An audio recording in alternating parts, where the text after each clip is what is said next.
Week 3, NFL Picks with Uzi. We did it! We did it again! My Vikings did it again. We absolutely smoked the 49ers right in our backyards. One of the most satisfying wins we've had in a very, very long time. Bring on the Texans. Houston, you have no idea what's coming your way. I guarantee you we're going to be slicing and dicing right through your defense like it ain't nothing to it. Minnesota by 30 points. You can't tell us Vikings fans nothing right now. We're red hot. First game on Thursday, we got the Patriots and Jets going at it. Patriots fought real hard against the Seahawks, but ended up falling short and losing in overtime. The Jets, however, struggled against Will Levis. Mr. Levis, I was not familiar with your game. Almost 200 yards in the air, a touchdown and a pick. None too shabby. But it's the fact that the Jets beat these guys by one score. Can you imagine what Jacoby and the Patriots are going to do to him? Aaron Rodgers better be real prepared because that New England defense may sign this man's death certificate. It's not looking good for the Jets. Give me the Patriots winning by 7 points. Next game, we got the Browns and Giants facing off. Deshaun Massage Watson didn't look too bad against the Jags last week. Almost 200 yards passing, a TD run. He definitely looked way better than how he did against the Cowboys. Now the Giants are coming out for a respectable loss. These boys put up 300 yards of total offense and still lost. Talk about having no luck. But this week, I have a feeling Malik Neighbors will tear up that Cleveland defense. So give me the Giants winning by 10 points. Next game, we got the Eagles and Saints going at it. Hey, Saquon, grown-ass man dropping a crucial game-winning catch? Are you kidding me right now? As soon as that happened, I ran to the Eagles page and started trolling because that's what I do. Without A.J. Brown, this team is in big trouble during the playoffs. Now the Saints were on fire. They got Derek Carr looking like Joe Montana on PCP. Rashid Shaheed, Chris Olave, tell me why Alvin the Alien had 4 touchdowns, damn near 200 yards, and 4 touchdowns is ridiculous. There's no coming back from this one, Dallas. Got the Saints putting up Madden numbers. Nolans Saints, I might just have to take you boys over Philly. That historical game last week was off the chain. Give me the Saints winning by 10 points. Next game, we got the Broncos and Bucks facing off. The Bucks shocked the NFL world last week by somehow, some way beating the Detroit Lions. Baker Mayfield is not looking insanely good, but he isn't bad either. Chris Godwin is a big part of the reason why the Bucks won their first 2 games, had 7 catches, 117 yards and a touchdown, and now the Broncos, they actually stepped up last week and had a great game against the... No, they did not. I still can't trust Bo Nix. That man is a turnover machine.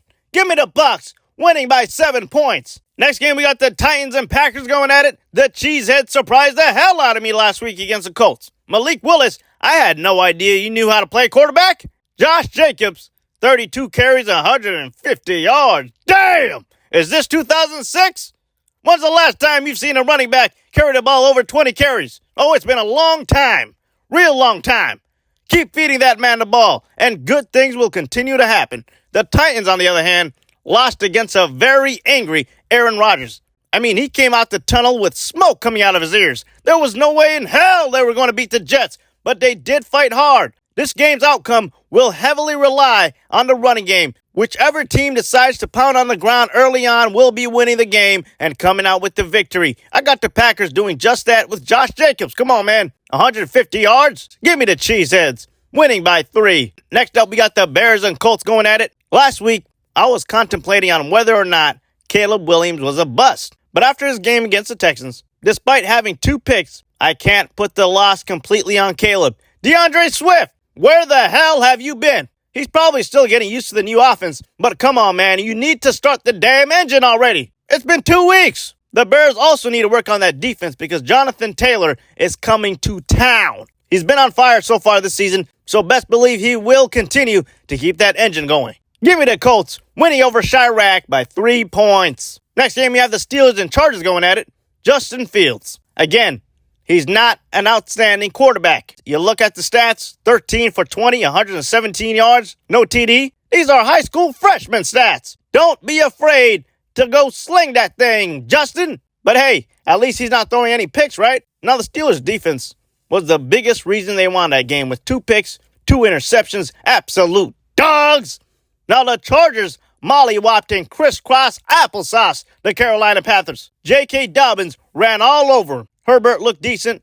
Defense was sharper than a box cutter. It was beautiful to watch. This is going to be a solid matchup, but I think the Steelers got this one in the bag. Just watch how they somehow beat the Chargers by 3 points. Next game, we got the Seahawks and Dolphins facing off. Geno Smith had 300 yards in the air. DK with 100 yards and a TD. Jackson had 100 yards. Boy, that offense was fantastic. But they barely beat the Patriots in overtime. What does that tell you? Now, the Dolphins completely flopped on primetime television. I was thinking Tyreek was about to have 200 yards, 3 touchdowns, maybe even a rushing touchdown, but things did not pan out. And of course, Tua was hit with another concussion. He's a quarterback, meaning he's not even supposed to be taking hits like that. Running backs are the ones who are 10 times more likely to have concussions, but Tua is out here getting more concussions than the majority of running backs in the NFL. This is not right, and I believe Tua needs to retire immediately because that brain is nothing to be played with. Get that guaranteed money and bounce. This is going to be a tough one, but I got Miami bouncing back from that Bills game and winning by 7. Next game, we got the Panthers and Raiders facing off. Like I said, the Panthers season is officially over, man. They will not win another game this season. Give me the Raiders winning by 40. Carolina is a joke. Next game, we have the Rams and Niners going at it. The Rams got smoked by Kyler Murray and the Cardinals, 41-10. Hands down, one of the worst defenses in the NFL. It seems like the Rams defense completely lost their identity when Aaron Donald retired. Now the Niners, we all know what happened. They got whooped by my Vikings. And I heard a couple of fans making excuses.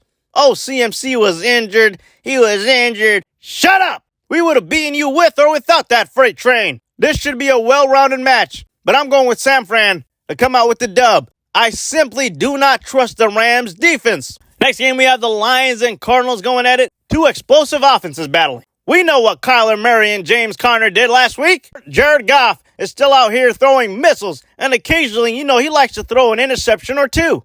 I do somehow see the Lions upsetting the Cardinals just because I think Murray had a great game against a poor defense.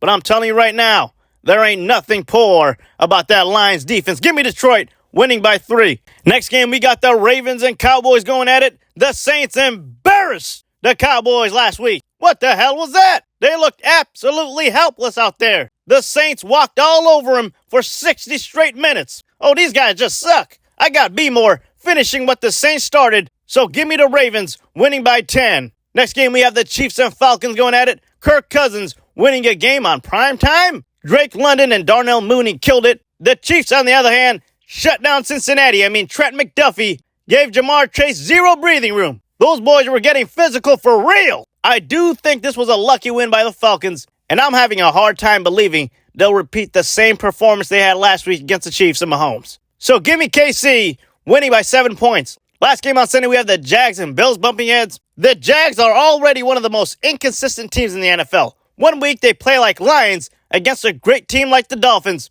And then the next week, they flop against the Dookie-stained Browns. That makes no sense. If you believe that the Jags have any chance against Josh Allen and the Bills, you must be smoking crack cocaine, or you just don't know football. Give me Buffalo winning by 10. Final game of the week, we have the Bengals and Commanders going at it. Washington looked great last week against the Giants, but the Bengals are coming into this game real frustrated.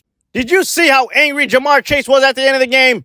Oh, he wanted to kill everybody, including his teammates. Give me the Bengals winning by 7. And there it is, folks. Week 3, NFL Picks with Uzi.